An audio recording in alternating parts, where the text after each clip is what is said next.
Hi everybody, it's Dr. Abraham from the Jewish Christian Discovery Center with another segment of Board O Connections. And thank you for watching us, and please share these videos with your friends and neighbors and wonderfully communicate with us. This week we had some communications, and I think people are just a little bit unclear about the purpose of the Jewish Christian Discovery Center. We are not a faith-based organization.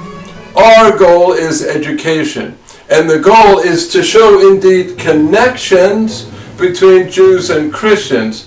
And the goal underlying that is that if we realize how close we are, that we're spiritual siblings and we're connected in numerous ways, that will lessen prejudice and misunderstanding. So believe what you want or don't believe, that's fine. Our goal is an educational one. Okay? And please Google Jewish Christian Discovery Center and you'll find ways to communicate with us. And please share this with your Christian neighbors and friends, because our goal is to show Christians their connection back to Jews so that we can live together in the world in harmony and mutual respect. Today is a great example of what we're trying to discover.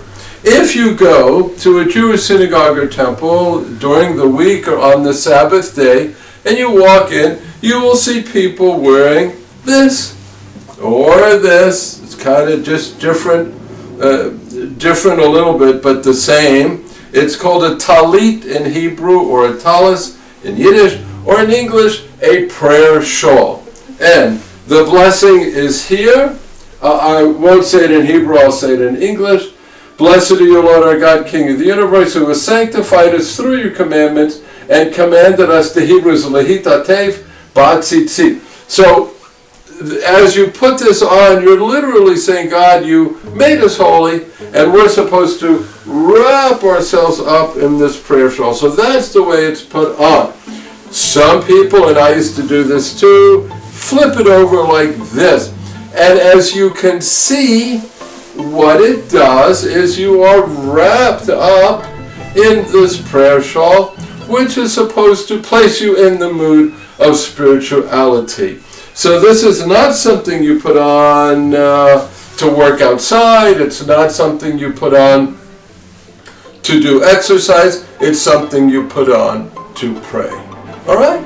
And as you can see, there are little fringes at the corners of the garment. Okay? So let me take it off. But I want to share with you connections, and to show you how this is quite significant for Christianity. So first, let's go. I have two quotes from the Bible. Let's go to the book of Numbers first. The book of Numbers, chapter 15, right near the end.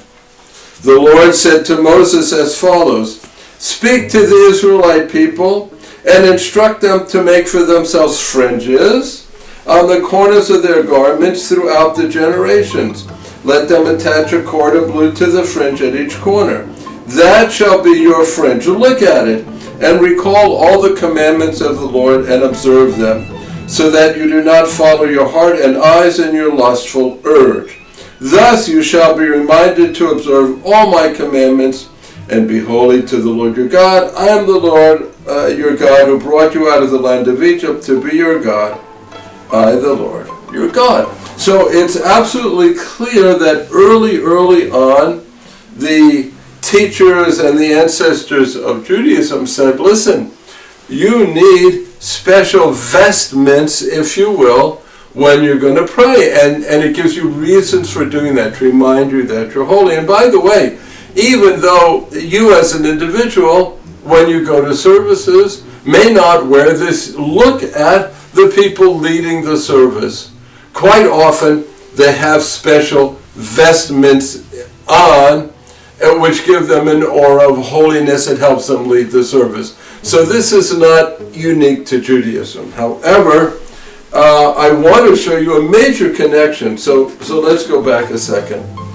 Jesus, as a Jewish child, as a Jewish young man, as a Jewish adult, would have been 100% familiar with these items. In fact, if he were to come back to this room now, he would say, oh yeah, this is like the one I used to wear.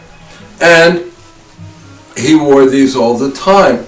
That wearing of this prayer shawl is reflected in the Bible. For example, in the book of Matthew. This is in chapter 14.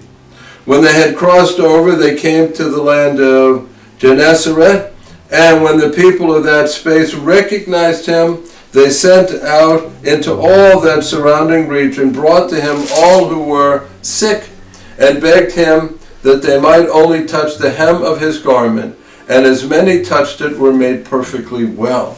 So understand, I think what gets people confused is that if you hear they touch the hem of his garment, you might think, wow, that's sort of the jacket or the shirt or something. No, that makes no sense, because there's no holiness attached to that.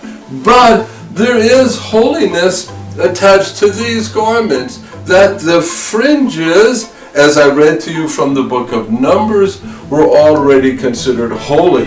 And it would make sense that people who were trying to connect with Jesus as a rabbi and Jewish teacher might want to touch this, the outside of this holy garment, which he was wearing, as a way of connecting with him and maybe feeling some of his spirituality and holiness. So that's our big connection. I've already drawn a C for us in our board of connections, because I think this is a major one that we have linking our faith together. And do imagine this being on regularly. And by the way, we still have a number of fascinating customs when we pray. Let me put this on.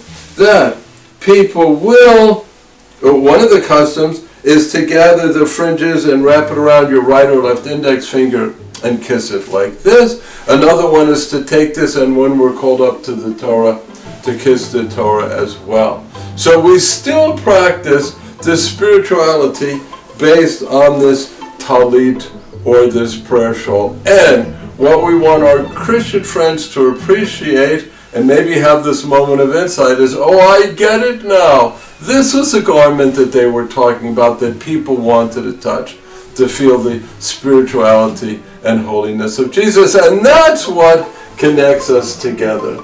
We are connected in substantial ways, and I hope this has been a discovery for you. We are connected, and our connections make us sort of spiritual siblings, I say. And because we're connected from tradition, from our faith, it's hard to be prejudiced against somebody who's your cousin, your brother, your sister. So that's our reason for doing this. And by the way, I almost forgot, but whenever we have a point of connection, I ring the bell.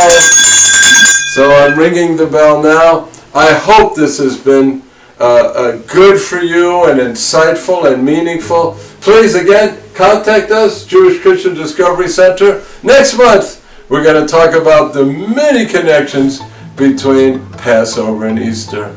Speak to you soon. Bye-bye.